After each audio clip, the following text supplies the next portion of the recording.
പ്രധാനമന്ത്രി നരേന്ദ്രമോദിയുടെ ആരാധകരായി മാറിയ ഒരുപാട് മുസ്ലിം സ്ത്രീകളുണ്ട്.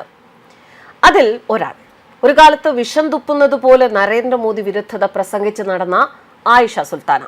ആയിഷ സുൽത്താനയും ഇപ്പോൾ മോദി എന്ന് പറഞ്ഞിടത്ത് നിന്ന് മോദിജി എന്ന് പറയാൻ തുടങ്ങി എന്നാണ് കേൾക്കുന്നത്.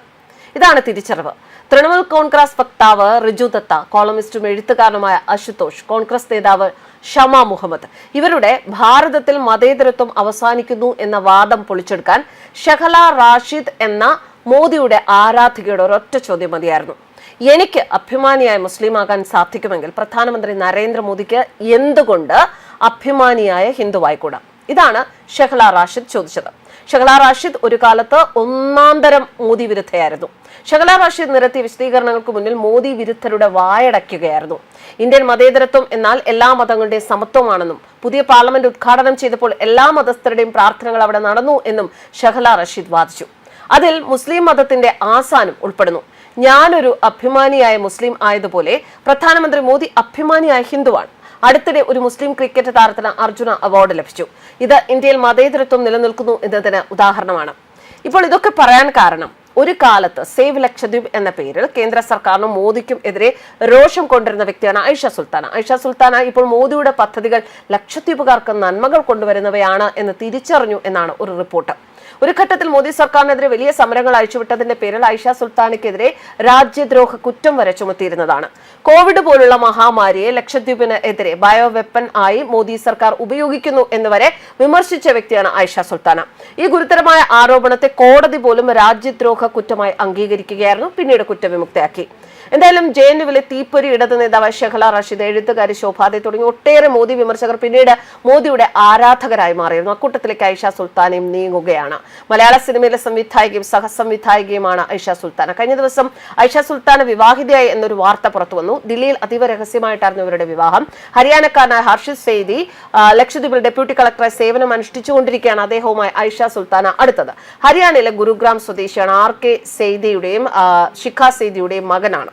ലക്ഷദ്വീപിൽ ആന്ത്രോത്ത്, അഗത്തി, കൽപ്പനി എന്നിവിടങ്ങളിൽ ഡെപ്യൂട്ടി കളക്ടറായിരുന്നു. ഹവയുടെയും വെറ്റിനറി വകുപ്പിൽ ജോലി ചെയ്യുന്ന കുഞ്ഞിക്കോയയുടെ മകളാണ് ആയിഷ സുൽത്താന. മോദിയുടെ ശിഷ്യനായി അറിയപ്പെടുന്ന ഹരിയാനയിലെ യുവ IAS ഉദ്യോഗസ്ഥൻ കൂടിയാണ് ഹർഷിത് സെയ്ദി. മോദി സർക്കാർ തന്നെയാണ് ഡെപ്യൂട്ടി കളക്ടറായ ഹർഷിത് സെയ്ദിയെ ലക്ഷദ്വീപിലേക്ക് അയച്ചത്. എന്തായാലും ആയിഷ സുൽത്താനയും ഹർഷിത് സെയ്ദിയും തമ്മിലുള്ള വിവാഹം അതീവ രഹസ്യമായാണ് നടന്നത്. ഷഹല റഷീദിനൊപ്പം ഇപ്പോൾ ആയിഷ സുൽത്താനയും എത്തിയിരിക്കുകയാണ്. ഒരു കാലത്ത് മോദി വിരുദ്ധയായിരുന്ന ഷഹല ഇന്ന് മോദിയുടെ ശക്തിയായ ആരാധിക കൂടിയാണ്. ജെഎൻയുവിൽ ഇടത് വിദ്യാർത്ഥിയായിരിക്കെ തന്റെ തലയിൽ പലരായി കയറ്റിയ വിപ്ലവ തെറ്റുകൾ സ്വന്തം ജീവിതാനുഭവങ്ങളിൽ നിന്നും തിരിച്ചറിഞ്ഞിരിക്കുകയാണ് ഈ കശ്മീരുകാരി. മോദി സർക്കാരിന്റെ നടപടികൾ കാരണം കശ്മീരിൽ സമാധാനം പുലർന്നിരിക്കുന്നുവെന്നും ഷഹല റഷീദ് വിശ്വസിക്കുന്നുണ്ട്. ഷഹല റഷീദിനെതിരായ രാജ്യദ്രോഹ കേസ് പിൻവലിക്കാൻ ദില്ലി പോലീസ് അപേക്ഷ നൽകിയിരുന്നു. ഇതേ തുടർന്നാണ് ദില്ലി പട്യാല ഹൌസ് കോടതിയുടെ നടപടി വന്നത്. പ്രോസിക്യൂട്ട് ചെയ്യാൻ ലഫ്റ്റനന്റ് ഗവർണർ VK സക്സേന നൽകിയ അനുമതി പിൻവലിച്ചതോടെയാണ് ദില്ലി പോലീസ് കേസ് പിൻവലിക്കാൻ കോടതിയെ സമീപിച്ചത്. പൗരത്വ നിയമത്തിനെതിരെയും ദേശീയ പൗരത്വ രജിസ്ട്രിക്ക് എതിരെയും പണ്ട് ജെഎൻയു സമരത്തിൽ മുൻപന്തിയിൽ നിന്ന വ്യക്തിയാണ് ഷഹല റഷീദ്. അതെല്ലാം തെറ്റായി പോയി എന്നാണ് ഇപ്പോൾ ഷഹലയുടെ തിരിച്ചറിവ്.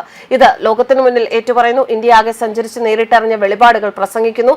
തന്റെ തെറ്റുകൾ തിരുത്തിയത് എന്തുകൊണ്ട് എന്ന് വിശദീകരിച്ചുകൊണ്ട് പുസ്തകങ്ങളും ഒന്നിനു പുറകെ ഒന്നായി പ്രസിദ്ധീകരിക്കുന്നു. താൻ 180 ഡിഗ്രി തിരിഞ്ഞുവെന്നും യൂട്ടേൺ എടുത്തുവെന്നും പലരും പരിഹസിക്കുന്നുണ്ട്. പക്ഷെ മാറിയത് താനല്ല, മോദി സർക്കാർ കശ്മീരിനെ ഒരു നല്ല ഇടമാക്കി മാറ്റി എന്നാണ് ഷഹല റഷീദ് പറയുന്നത്. എന്തായാലും ഷഹല റഷീദിനെ പോലെ ഇപ്പോൾ ആയിഷ സുൽത്താനയും മുന്നോട്ട് വന്നിരിക്കുകയാണ്. ഇതുപോലെ ഒരുപാട് പേർ വൈകിയാണെങ്കിലും നരേന്ദ്രമോദി സർക്കാർ എന്താണ് എന്നും നരേന്ദ്രമോദിയുടെ തീരുമാനങ്ങൾ എന്താണെന്നും അദ്ദേഹത്തിന്റെ നിലപാടുകൾ എന്താണ് എന്നും മനസ്സിലാക്കി കൊണ്ടുവരുന്ന കാഴ്ചകൾ തന്നെയാണ് നാം കാണുന്നത്. അക്കൂട്ടത്തിൽ ഏറ്റവും അധികമായിട്ടുള്ളത് മോദി വിരുദ്ധത പ്രസംഗിച്ച് നടന്ന മുസ്ലിം വിഭാഗത്തിൽപ്പെട്ട ആളുകളാണ് എന്നതാണ് ഏറെ ശ്രദ്ധേയം. News desk കർപ്പസ്.